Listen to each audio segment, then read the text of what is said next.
Saya berharap dan percaya bahwa saudara di rumah baik-baik saja dan dilindungi Tuhan, diberkati Tuhan Yesus. Oke, mari kita sama-sama berdoa. Tuhan Yesus, terima kasih Tuhan atas pagi hari ini yang begitu luar biasa. Berkatilah kami Tuhan, urapilah hamba Engkau yang menyampaikan firman Engkau. Dalam nama Engkau Tuhan Yesus, biar kami semuanya menyampaikan, mendengarkan, yang mendengar dikuatkan. Dalam nama Engkau Tuhan Yesus kami berdoa. Amin. Saudara sekalian, kita mau baca Filipi 4 ayat 11. Rasul Paulus menulis surat kepada gereja Filipi.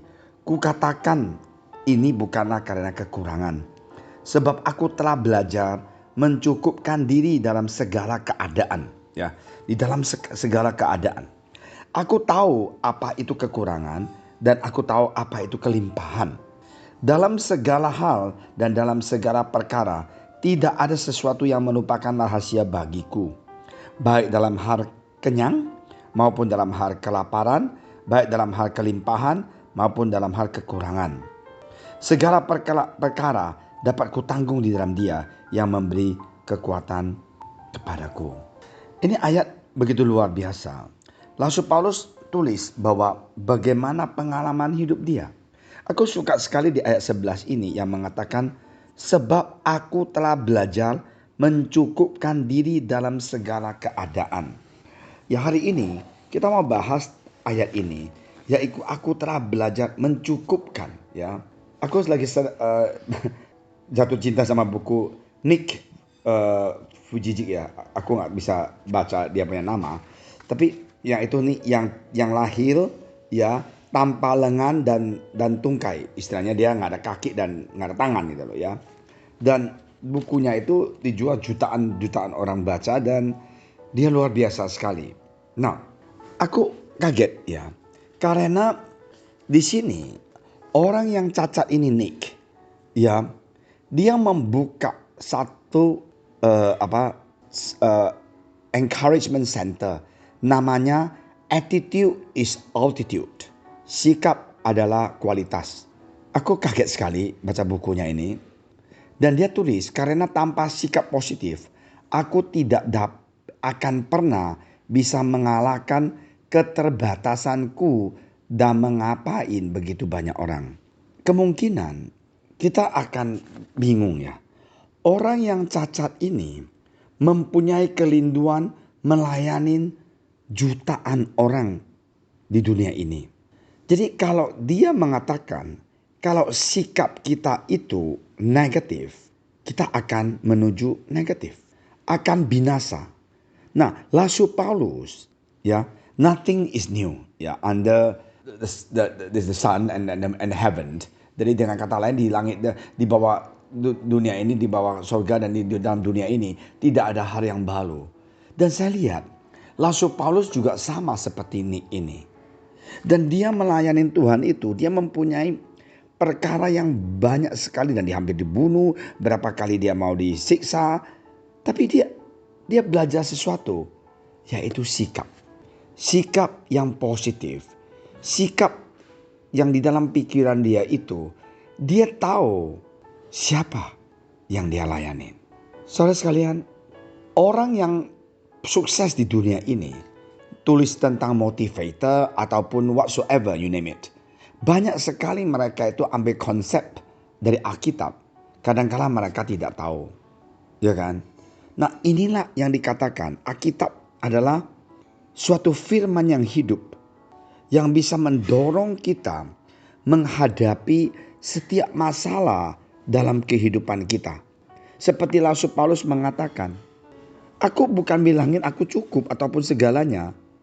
Di dalam kekurangan dan kelimpahan, aku tahu, aku telah belajar mencukupkan diri dalam segala keadaan. Dengan kata lain, attitude-nya Paulus very good. Sikap dia itu luar biasa. Dia ngerti bagaimana handle waktu dia di dalam kekurangan. Bagaimana dia enjoy and hold dia punya breath waktu dia penuh dengan berkat dan diberkati semuanya, kenyang. Nah, saudara sekalian, inilah yang harus kita belajar pada saat pandemik ini. Jangan kita hancurkan kita punya sikap. William James, seorang psikolog dan filsuf yang mengajar di Harvard University berkata, salah satu penemuan terbesar di generasinya adalah munculnya pemahaman bahwa kita bisa mengubah kehidupan kita dengan mengubah sikap kita. So important, the attitude is so important. Marilah kita sadar, sikap kita ini akan membantu kita, membawa kita menuju kesuksesan atau kegagalan. Bahagia atau tidak bahagia. Ataupun kita binasa. Karena itu saudara sekalian, ingat apa yang dikatakan Rasul Paulus. Bahwa segala perkara dapat kutanggung di dalam Dia yang memberikan kekuatan kepadaku. I can do all things through Christ Jesus which strengthen me. Nah, inilah yang sikap yang harus kita ambil.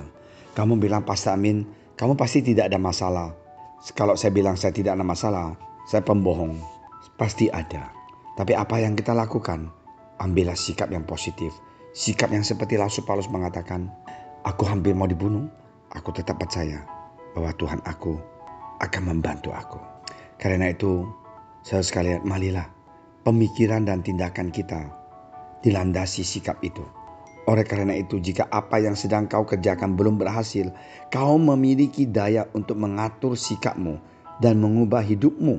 Nah, kita ini anggaplah sikapmu itu ibarat remote control yang nonton TV. Channel ini nggak bagus, kita pindah ke channel sana, ya kan? Jika acara yang kau tonton tidak memberi kamu apapun, kau bisa dengan mudah mengambil remote dan mengganti saluran. Dengan cara yang kurang lebih sama. Kita bisa mengubah sikap ketika tidak mendapatkan hasil yang kau inginkan. Apapun cobaannya yang kau hadapi. Saudara sekalian, marilah kita ambil keputusan. Ambil sikap yang positif. Sikap yang benar di dalam kehidupan kita. Kita memandang Tuhan Yesus. Merenungkan firman Tuhan. Meditasi firman Tuhan. Dan klaim janji firman Tuhan dalam kehidupan kita. Maka kita akan lihat mujizat terjadi. Kita akan lihat bahwa Tuhan turut bekerja di dalam kehidupan kita. May God bless you. Kalau saudara sekarang bergumul, ya kemarin saya ketemu teman saya yang buka restoran. Waduh, dia bilang kok habis lah. Ya semuanya ini sepi. Ya karyawan gak tahu bagaimana, kasihan. Marilah kita ambil sikap yang positif.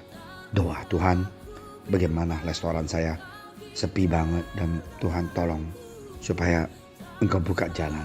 Caranya bagaimana? Saudara sekalian, Tuhan Yesus pasti buka jalan. Dia cinta pada Anda dan Dia akan mengatakan, hai anakku, janganlah takut. Serahkanlah segala perkara. Biarlah Tuhan Yesus memberikan kita kekuatan. Saya senang sekali. Tuhan bukan mengatakan kita tidak mempunyai problem. Kita akan mempunyai problem dalam kehidupan kita seperti orang biasa. Tapi Dia memberikan kita kekuatan untuk kita menghadapi. God bless you. Kita sama-sama berdoa. Tuhan Yesus, terima kasih atas firman Engkau yang begitu luar biasa. Biarlah kami semua belajar ambil sikap yang positif. Sikap yang beda dengan orang dunia. Dan kami datang kepada Engkau dan percaya janji Engkau, firman Engkau. Dalam nama Engkau Tuhan Yesus kami telah berdoa dan percaya Tuhan Engkau mendengarkan doa kami. Dan Roh Kudus Tuhan Yesus membimbing kami. Malaikat-malaikat Engkau Tuhan menjaga kehidupan, kesehatan jemaat JSS dimanapun mereka berada. Dalam nama Engkau Tuhan Yesus kami serahkan bangsa negara ini, dokter dan suster dan segalanya Tuhan yang mengurusin di front line. Tolong Tuhan. Dan kami juga ingat berdoa untuk Bapak Presiden dan Menteri semuanya.